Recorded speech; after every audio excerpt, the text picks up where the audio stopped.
안녕하세요. 뉴스와 사람들입니다. 날마다 한동훈의 발언들이 빵빵 터지지요. 지난 10일 부산에서 저는 지난 민주당 정권에서 할 일을 제대로 했다는 이유로 4번 좌천당하고 압수수색도 2번 당했는데요. 그 처음이 바로 이곳 부산이었습니다. 그런데 저는 그 시절이 참 좋았습니다. 그 이유는 제가 괜히 센 척해서 그런 게 아니라 그곳이 바로 이곳 부산이었기 때문입니다. 저는 그때 저녁마다 송정 바닷길을 산책했고 서면 기타 학원에서 기타를 배웠고 사직에서 롯데야구를 봤습니다. 자, 그런데 이 앞선 4일 충북에선 저는 지난 정권 때 4번 정도 좌천을 당했었는데요. 그 3번째가 바로 이곳 충북의 진천이었습니다. 그런데 저는 참 좋았어요. 매일 저녁마다 혼자 책 한 권 들고 가던 케이크집 안녕 케이크라고 있었거든요. 그야말로 제 인생에서는 이 진천에서 보낸 시간이 사실 화양연화 같은 시절이었습니다. 라고 발언했지요. 14일 충남에선 어렸을 때 충청인의 마음으로 살았다. 인성이나 태도, 예의 이런 부분은 모두 충청인의 마음으로부터 배운 것이다. 이어 강원도에선 강원도의 아들이다. 대구에선 이곳 대구는 저의 정치적 출생지라고 발언했지요. 자, 이보다 더 여의도스러운 문법이 있습니까? 여기에 특유의 나르시시즘이 결합되어 터진 바닷가를 걷는 동훈이, 기타를 치는 동훈이, 롯데 야구를 보는 동훈이라는 그림이 그려지면서 논란은 커졌지요. 거리상 바닷가를 날마다 간다거나 관람 금지 기간에 야구를 봤다거나 검사가 그렇게도 할 일이 없이 여유가 많았냐는 비판까지 쏟아졌지요. 그리고 이에 대한 해명에서 또 논란을 키웁니다. 그러니까 철저하게 놀림과 조롱의 대상을 스스로 자처하고 있다 이거지요. 1992 티셔츠 논란도 꽤 오래전에 입었다는 것이 23년 가을 겨울 제품이니 밝혀졌지요. 그런데 이러한 황당 해명의 근간엔 나는 무오류의 존재라는 서초동, 그것도 특수부 검사의 문법이 아니겠습니까? 여기에 또 빵 터지는 일이 한동훈은 정치개혁이라며 꺼내든 불체포 특권 포기와 국회의원 250명 축소인 것인데 되지도 않을 일이자 그동안 늘 반복해왔던 공약들 아닙니까? 문제는 불체포 특권 포기와 국회의원 축소의 공통점이 바로 행정부의 강화지요. 즉 검찰 독재의 강화로 이어진다 이겁니다. 아시다시피 불체포 특권은 현행범이 아닌 이상 회기 중 국회의 동의 없이 체포나 구금되지 않을 권리인 것으로 헌법이 정한 국회의원의 고유 권리인 것이고, 의원수 축소는 축소된 의원만큼의 행정부 견제력이 약화되는 거지요. 오히려 늘리면 늘렸지 왜 줄입니까? 그러니까 이런 말을 국회에 와서 그것도 여당에서 외치니 국힘은 좋다고 서약식까지 열고 있으니 그야말로 끓는 냄비 위에 개구리들이 아닙니까? 이종필 교수는 다음과 같이 밝혔지요. 예전에도 말했지만 국회의원 수를 줄이면 오히려 각 국회의원의 권한만 커지는 셈이다. 의원 한 표의 가치는 지금의 300분의 1에서 250분의 1로 높아진다. 또한 공무원 마피아를 감시 견제하려면 오히려 국회의원 수를 더 늘려야 한다. 국회의원들이 국민들에게 욕을 먹는 걸 악용해 의원 수 줄이자는 건 전형적인 포퓰리즘이다. 국회의원들이 욕을 먹는 것은 의원 수가 많아서가 아니라 정당에서 제대로 된 후보를 공천하지 않는 탓이 첫째이고, 언론에서 제대로 검증하지 않는 것이 둘째이고, 결국 유권자들이 그런 후보를 선택한 게 셋째 이유다. 세비가 아깝다면 검찰 특활비나 대통령 순방비부터 줄이고 부자들한테 세금 더 거두면 된다 라고 일갈했습니다.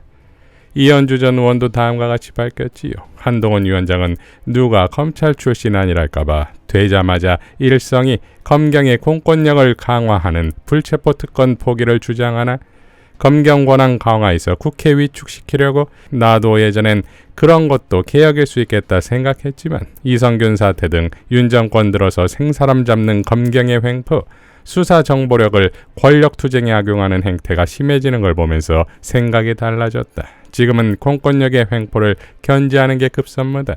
검찰공화국에서 불체포 특권 포기를 떠드는 건 마치 군사정권에서 군 출신이 당을 장악하고는 특권 내놓자며 계엄권 강화하자는 격이다. 주권자인 국민들이 그들 대신 행정집행을 감시하고 국민의 권익을 보호하라고 뽑는 게 국회의원이다. 그런데 기껏 한다는 말이 스스로 검경의 밥이 되겠다고? 국힘의원들도 웃긴다. 검찰 캐비닛 무서워서 모든 걸 내려놓겠다고? 그럴 거면 그냥 나오지 말라. 현 시국에서 고위공직자 업무 추진비나 검찰 특활비 감시 방안을 제시하라. 그게 국회가 할 일이다. 정의 내려놓으면 의전이나 다른 특권은 몰라도 검찰공화국에서 검찰에 대한 방패를 내려놓겠다니 국민의힘은 국민의 편이 아니라 검찰 편임을 선언하고 있다. 차라리 당명을 검찰의 힘이라 개명하라. 그것 참 민주화 이후 수십 년간 축적된 인권의식과 인권보호망이 어떻게 이렇게 하루아침에 무너지는지 기가 막힌다. 그동안 너무하다 싶을 정도로 공권력 등이 국민의 인권보호에 예민했는데 하루아침에 대통령 내외의 인권만 중요한 나라가 되었으니 하나 더 있다. 놀랍게도 대통령 반대 세력 해코지하고 테러하는 파시스트들 인권은 유일하게 과잉보호하고 있다. 이런 행태를 보면서도 문제의식이 없다면 정상이 아니다. 이 정권을 대대적으로 심판해서 나라를 바로 세우지 못하면 무슨 일이 일어날지 두렵다. 라고 일갈했습니다. 자, 지난 한동훈은 민주당을 향해 불체포 특권 포기와 세비 반납에 대해 받을 것이냐 말 것이냐 공개 질의했고, 이에 이소영 의원은 자신도 한동훈에게 공개 질의하겠다며 정치개혁안의 하나로 김건희 여사가 명품백을 받은 게 확인되면 영부인주의를 박탈하는 방안은 어떨까요? 말씀하신 부패하지 않은 정치, 특권을 내려놓는 정치를 실천하려면 그것부터 추진하시면 좋을 것 같은데 김건희 여사 문제라 받기 어려우실까요? 라고 일갈했었지요. 이어 이번엔 한동훈의 250석 축소 주장에 이제는 한동훈 저격수로 굳히기에 들어간 듯 이소영은 이렇게 밝혔지요. 한동훈 위원장님 연일 애쓰십니다. 그런데 지금 국민들이 국회의원 정수를 줄이는 것보다 더 간절히 원하는 게 바로 윤석열 대통령 임기 줄이는 겁니다. 혹시 윤석열 대통령 임기 단축하는 헌법 개정안은 발의할 생각 없으신가요? 민주당도 적극 참여하겠습니다. 라고 일갈했습니다. 자, 이러한 빵 터지는 한동훈의 행보의 축적은 결국 대국민 기만이라는 결과를 낳겠지요. 즉 한동훈의 말은 코미디의 조롱과 놀림의 대상이 점점 되어간다 이거지요. 이를 입증할 발언이 또 나옵니다.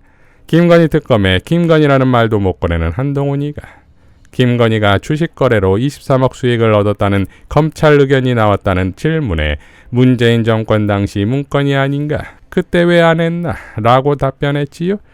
이에 노정면 언론인은 다음과 같이 밝혔습니다. 김건희 모녀가 도이치모터스 주가 조작 시기에 23억 시세 차익 거뒀다는 기사는 검찰 의견서를 근거로 보도됐다. 그랬더니 한동훈 비대위원장이 문재인 정권 때 작성된 문건이라고. 검찰 의견서 작성 시점은 2022년 12월 30일.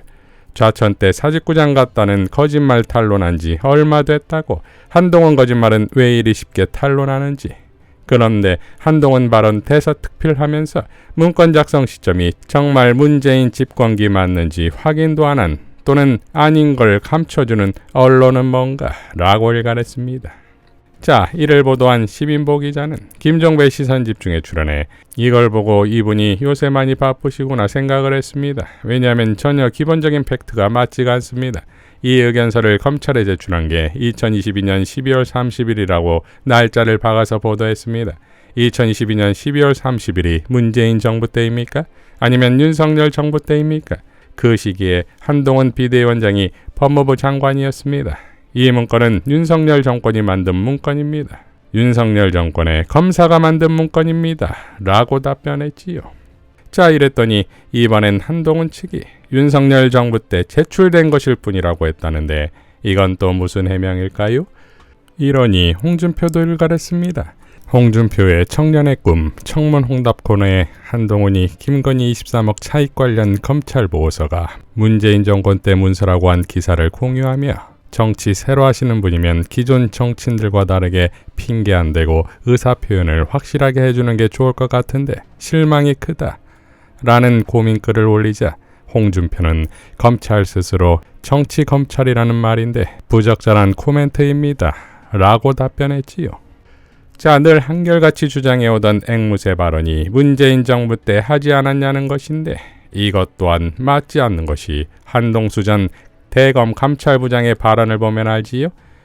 지난 김종배 시선 집중에 출연했던 한동수 감찰부장은 다음과 같이 발언했습니다. 문재인 정부에서는 사실상 그 수사 관련해서 일체 관여를 하지 않은 것으로 저는 이해하고 있고, 당시에는 문재인의 검찰이 아니고 윤석열의 검찰이었다.